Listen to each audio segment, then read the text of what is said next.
Hello, ನಮಸ್ಕಾರ ಎಲ್ರಿಗೂ. ಇವತ್ತು ನಾನೊಂದು ಅದ್ಭುತವಾದಂಥ ಟಾಪಿಕ್ನೊಂದಿಗೆ ಬಂದಿದ್ದೀನಿ. ಅದೇನಪ್ಪ ಅಂತ ಅಂದರೆ, ಸರಳವಾದ ಜೀವನದ ಬಗ್ಗೆ ಸ್ವಲ್ಪ ಯೋಚಿಸಿ ಆಲೋಚನೆ ಮಾಡಿ ಮಾತಾಡೋಣ ಅಂತ. ಸೊ ಎಸ್, ಯಾರೆಲ್ಲ ನನ್ನ ಚಾನಲ್ನ ಸಬ್ಸ್ಕ್ರೈಬ್ ಮಾಡಿಲ್ವೋ ದಯವಿಟ್ಟು ಮಾಡಿ ಅಂತ ಹೇಳ್ತಾ ಇವತ್ತಿನ ವಿಡಿಯೋನ ಶುರು ಮಾಡ್ತೀನಿ. ಸೊ ಫಸ್ಟ್ ಥಿಂಗ್, ಸರಳವಾದಂಥ ಬದುಕು ಅಂದ್ರೇನು ಅಂತ ತಿಳ್ಕೊಳ್ಳೋಣ. ಸಿಂಪಲ್ ಲಿವಿಂಗ್ ಲೈಫ್ ಅಂತ ಅಂದರೆ ಅದು ಬಡತನ ಅಲ್ಲ.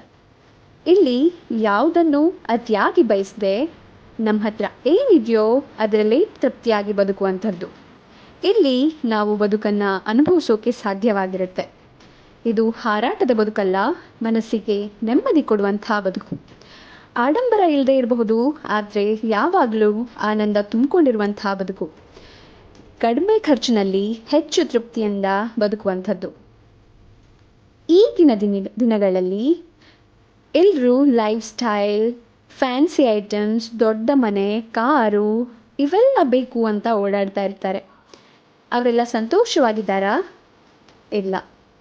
ಎಲ್ಲನೂ ಬೇಕು ಅಂತ ಇದ್ದರೆ ಕಷ್ಟಪಡಬೇಕು ನಿಜ, ಆದರೆ ಮನಸ್ಸಿಗೆ ನೆಮ್ಮದಿನೇ ಇಲ್ಲದೆ ಇದ್ದರೆ ಏನು ಲಾಭ? ಸೊ ಸರಳವಾಗಿ ಬದುಕಿದಾಗ ನಾವು ಹೆಚ್ಚು ಖರ್ಚು ಮಾಡುವಂಥ ಅವಶ್ಯಕತೆ ಇರೋದಿಲ್ಲ. ಹಾಗಾಗಿ ಹಣದ ಕಗ್ಗಂಟು ಕೂಡ ಕಡಿಮೆ ಆಗುತ್ತೆ. ಸ್ಟ್ರೆಸ್ಫುಲ್ ಲೈಫಿಂದ ಮುಕ್ತಿ ಸಿಗುತ್ತೆ. ಈ ಎಲ್ಲದರ ನಡುವೆ ನಾವು ನಮ್ಮ ಜೀವನವನ್ನು ಸತ್ಯವಾಗಿ ಅನುಭವಿಸುವಂಥ ಅವಕಾಶ ಕೂಡ ಸಿಗುತ್ತೆ. ಮಕ್ಕಳ ಜೊತೆಲಿ ಕಳೆಯೋ ಸಮಯ, ಮನಸ್ಸಲ್ಲಿರೋ ಖುಷಿ ಇವೆಲ್ಲ ನಮಗೆ ನೆಮ್ಮದಿ ಕೊಡುತ್ತೆ. ಇಲ್ಲಿ ನಾವು ಸಮಯದ ಇಂಪಾರ್ಟೆನ್ಸನ್ನು ಅರ್ಥ ಮಾಡ್ಕೊಳ್ತೀವಿ.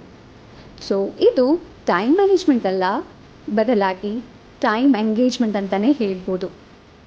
ಅಂದರೆ ಬಿಸಿಯಾಗಿ ಚಹಾ ಅಥವಾ ಕಾಫಿ ಕುಡಿಯುವಾಗಲೂ ಸಹ ಅದರ ರುಚಿಯನ್ನು ಸವಿಬಹುದು. So why simple living life is best ಅಂತ ಅಂದರೆ, ಇಲ್ಲಿ ನಾವು ನಮ್ಮ ಹೆಚ್ಚು ಸಮಯವನ್ನು ಸಂಬಂಧಗಳಿಗೆ ಕೊಡ್ಬೋದು. ಪ್ಯಾರೆಂಟ್ಸ್ ಜೊತೆಲಾಗಿರಬಹುದು, ಚಿಕ್ಕ ಮಕ್ಕಳ ಜೊತೆಯಲ್ಲಿ ಆಟ ಆಡೋದಾಗಿರಬಹುದು, ಫ್ರೆಂಡ್ಸ್ ಜೊತೆಲಿ ಟೈಮ್ ಸ್ಪೆಂಡ್ ಮಾಡೋದಾಗಿರಬಹುದು, ಇವೆಲ್ಲ ನಿಜ ಜೀವನದ ಭಾಗಗಳಾಗಿರುತ್ತೆ. ಸೊ ಸುಮಾರು ಜನ ಹಣ ಗಳಿಸುವಂಥ ಬರದಲ್ಲಿ ಇದನ್ನೆಲ್ಲ ಮಿಸ್ ಮಾಡ್ಕೊಳ್ಳೋದಂತೂ ಖಂಡಿತ. ಸೊ ಎಟ್ ಲಾಸ್ಟ್ ಹೇಳಬೇಕು ಅಂತ ಅಂದರೆ, ಸರಳ ಬದುಕು ನಮ್ಮ ಮನಸ್ಸಿಗೆ ಶಾಂತಿಯನ್ನು ಕೊಡುತ್ತೆ, ನಮ್ಮ ದೇಹಕ್ಕೆ ಆರೋಗ್ಯವನ್ನು, ಹಾಗೆ ಸಂಬಂಧಗಳಿಗೆ ಹೊಸ ಬಣ್ಣವನ್ನು ಕೊಡುತ್ತೆ. ಹಾಗಾಗಿ ಲೈಫ್ನಲ್ಲೆಲ್ಲ ದೊಡ್ಡದನ್ನೇ ಬೇಕು ಅಂತ ಓಡದೆ, ಚಿಕ್ಕದಾದರೂ ಅರಿವಿನಿಂದ, ಪ್ರೀತಿಯಿಂದ, ನೆಮ್ಮದಿಯಿಂದ ಬದುಕೋಣ ಅಂತ ಹೇಳ್ತಾ ಇವತ್ತಿನ ವಿಡಿಯೋನ ಎಂಡ್ ಮಾಡ್ತಿದ್ದೀನಿ. ಸೊ ನಿಮಗೆ ಈ ವಿಡಿಯೋ ಇಷ್ಟ ಆಗಿದ್ದರೆ ಲೈಕ್ ಮಾಡಿ, ಹಾಗೆ ಶೇರ್ ಕೂಡ ಮಾಡಿ. ಇನ್ನು ಮುಂದಿನ ವಿಡಿಯೋದಲ್ಲಿ ಸಿಗ್ತೀನಿ. Till then, take care.